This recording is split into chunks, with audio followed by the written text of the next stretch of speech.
जहां जहां डबल इंजनों की सरकार बनी, बहुत तंज कसे जाते हैं हमारे डबल इंजन के मॉडल पर।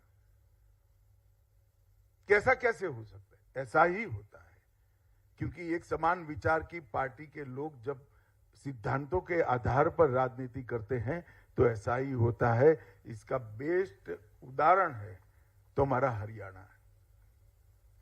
ये हरियाणा में सबसे बड़ी बदनामी होती थी नौकरियों के अंदर करप्शन, जातिवाद के कारण। एक सरकार आती थी तो एक क्षेत्र के लोगों को नौकरी मिलती थी, दूसरी सरकार आती थी तो दूसरे क्षेत्र के लोगों, और किसी को फ्री ऑफ कॉस्ट नौकरी नहीं मिलती थी। खर्ची भी चाहिए थी और पर्ची भी चाहिए थी। भारतीय जनता पार्टी की सरकार ने खर्ची और पर्ची के बगैर 80,000 नौकरियां बांटकर ये सिद्ध किया कि लोकतंत्र में जाति के आधार पर राजनीति नहीं करते। हरियाणा के खिलाड़ियों ने ये 10 साल में 3 गुना पदक जीते हैं। ये कोई प्रयास के बगैर नहीं हो सकता।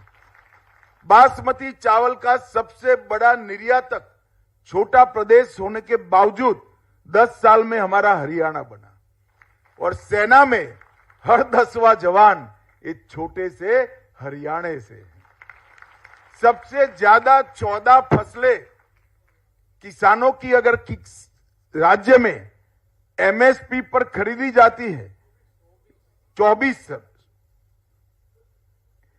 सैनी जी बहुत जागरूक है। पहले 14 थी, सैनी जी के लिए ताली बजाओ, उन्होंने 14 से 24 कर दी। सबसे पहला राज्य अगर कोई है तो हरियाणा है।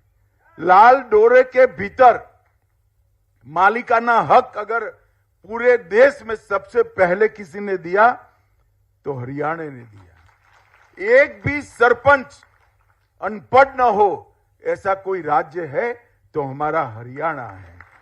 पंचायतों में महिलाओं की 50% भागीदारी भी सुनिश्चित हरियाणा ने करी है। हर एक घर में नल से फ्लोराइड विहीन शुद्ध जल भी हरियाणा ने पहुंचाया है, और सबसे पहला धुआं मुक्त, मतलब एक भी घर में कंडे और टहनियां लकड़ियां नहीं जलाई जाती है, ऐसा राज्य कोई बना तो अपना हरियाणा बना है। और सबसे पहला आयुष विद्यालय अगर कहीं बना तो अपने हरियाणा के अंदर।